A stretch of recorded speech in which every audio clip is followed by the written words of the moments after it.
Hey guys, welcome back to another edition of The Bridge. I'm Nick Clayton, Personal Training Program Manager at the NSCA. Today at Equinox in Los Angeles with Matt Berenc, Director of Education for Equinox. Today we're going to talk about the application of kettlebells in exercise programming.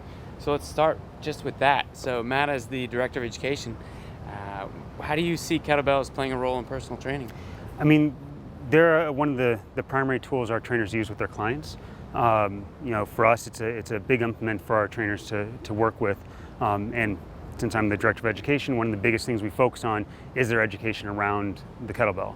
Not only the execution of it, how do they do the lifts appropriately, but also weaving it into a program where are the appropriate starting points for a client and how we can get them to really use it effectively. Nice. So the question that we get all the time is, kettlebells versus barbells versus dumbbells versus everything else. Where does that fit in the overall scheme? I think the kettlebell ranks right up there with the barbell and the dumbbell. I mean, you don't want to say one's better or worse than the other. It's for whom and for what, so to speak. And so with the kettlebell, we like using it a lot, especially when we're trying to introduce power or anything along those lines to our training clients, because oftentimes working with a barbell doesn't quite fit the person. Either they have a mobility issue or some sort of limitation, but working with kettlebell gives them that entry point. So one of the biggest things we focus on when training our trainers to work with it is that idea of progression. How do you find that place to start? How do you find that first lift? And then what are the steps that you can take to get them doing something more explosive or more dynamic with it? Cool. I'm ready to see what these progressions look like and feel like. Perfect. All right. So now we're going to walk through some common progressions with the kettlebell swing. Like we said earlier, kettlebells can be used for power and are pretty good for power for our general clientele, but we want to make sure we're starting them at the right point and then building them up from there. So one of the best places to start with a new client is just getting them to pattern the hip hinge, getting them to know how to move through their hips. So the first thing we're going to do is just body weight, just going through what we call like a chop hinge. And that's basically using your hands like they're blades, and you're going to chop at your hips, and essentially it's going to send your hips back, and then you're going to come back up and stand nice and tall. And you're just going to use that as a feel to get that positioning back. And then you're up, and you're just actually hit your hips. Like think that you're going to chop through the hips, and then you're back up. And then nice and tall, and 2 more times. Perfect. And so that gets him feeling how to move back into the hips, getting that posterior weight shift, and really ensuring that he can load that posterior chain. And so once he has that down, the next step is actually trying to put some load, introduce some controlled load. So what he's going to do is he's going to step over the bell, and we're actually going to just do some basic deadlifts. And so the idea is that we want the bell positioned directly underneath him, because this is also going to help getting him that posterior shift. And so I'm looking for the handle in line with the ankles, or if you want to give another reference point, handle in line with the shoelaces. And so now what he's going to do is he's going to go down, he's going to find his hands to the bell, both hands on. He's going to get in that solid deadlift position, so nice neutral to the back, shift into the hips. He's going to stand tall, lock it out at the top, give him a nice cue, like get 7 feet tall. He's already close to that, so might as well just keep him going there. And then now when he returns the bell to the floor, the goal is to get it back underneath him. So to push it back, find that same spot, and he's going to return that standing position. And you're going to go through that a couple times to get that pattern under load of that hip hinge. So he's back down and back up. Oftentimes what you'll see with the client is that when they bring it down, they may shift the weight a little bit further forward than what you want. And so if that starts to happen, what you can do is you can give them a cue to see there's a target right between your ankles here. That's what you're shooting for. There you go. And you're back up. And you want to find that target again, even so far as to put a little towel on the floor so they actually tap to the towel. And then they're back down and relax. And so those are 2 initial progression points. One of the parts of the swing that is commonly forgotten is also the lockout at the top. When you're at the top of the swing, it's often referred to as a standing plank. So in order to get there, in order to get that feel, we want to make sure we have them understand what a plank feels like. So that's actually a progression for the swing. So oftentimes when I'm programming this, I'll couple a deadlift with a plank, so that way they can start feeling, okay, hinge to lock it out at the top. And so if you don't mind, get into a plank. So we'll get the bell out of the way. And so it's a standard plank. It's him coming down on his forearms, and we're looking for what's referred to as that hard style plank. So he's pulling down through his elbows, trying to create as much tension. He's going head to heel, strong as steel. He's trying to make himself as tense as humanly possible.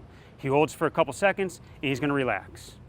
And then we're going to have him do that one more time, where he comes up, And he tries to hold for as tense as he possibly can, so hard that he can almost only hold it for about 10 seconds. So he's pulling down through his elbows, creating nice tension, and relax. And so once we've done that a couple times, mix that with the deadlift, go into the plank, then that's a discussion of at the top of the swing, we want you to feel that nice locked in positioning, that head to heel strong as steel position at 7 feet tall. So I'm gonna have him come on up. We're now gonna go through the first step of doing the swing, and it's what's referred to as a dead swing. So before we even get into just the repetition of going through, what I'm gonna have him do is get positioned. The bell's about 1 foot to 1.5 feet in front of him. He's gonna grab again with 2 hands. He's gonna tilt the bell towards him, and what he's gonna do is he's gonna hike the bell back, explode up to that tall position, let it come back down, and then park it back on the floor. And so that's the goal of what we're doing with the dead swing, is just almost a 1 rep, and then he's gonna relax. So when you're ready, go ahead. Perfect. Again, so he hikes it back, now, and relax for a second. And so the goal is when he hikes that back, he explodes, stand as tall as you can, locks it in, he's gonna accept the load back, and then he's gonna return it to it. So it's not just falling into repetition, but he's actually able to feel that power and that swing each and every time and get prepared in case anything gets out of place. So once he's done that, and once he has that feel for the hike, which is super important and gets that explosion to the top, now we start building in a couple swings at a time. So what he's gonna do is he's gonna do the hike, he's gonna give me 3 swings, and he's gonna park it back down. And then the progression from there will be an extra rep each and every time to where we build up to an appropriate amount of volume. So when you're ready, we're gonna do a hike and then 3 swings.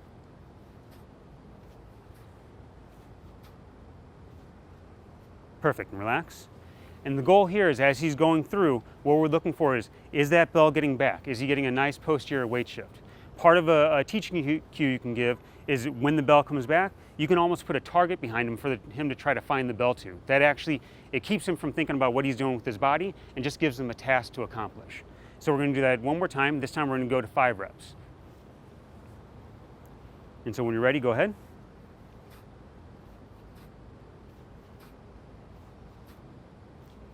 Perfect. And you can see he's getting that bell to float back. He's coming to the top, getting that nice lockout, going for that 7 foot tall position.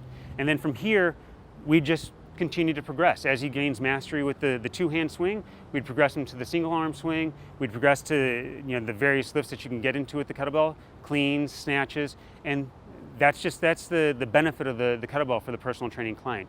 We're able to actually take it from just a basic patterning, body weight, going into a deadlift, going into a plank, to now explosion. Now we're actually able to incorporate power, and it's a safe application for him. So now I have multiple avenues with which to take him as a client. So that's a great way to use kettlebells within the personal training programming. Like I said, it's all about progression, so be it the movement itself or the volume and load that you're using. So for guys, oftentimes they'll start with the 16 and build up from there. For females, they'll start with an 8 to 12 kilo and build up from there.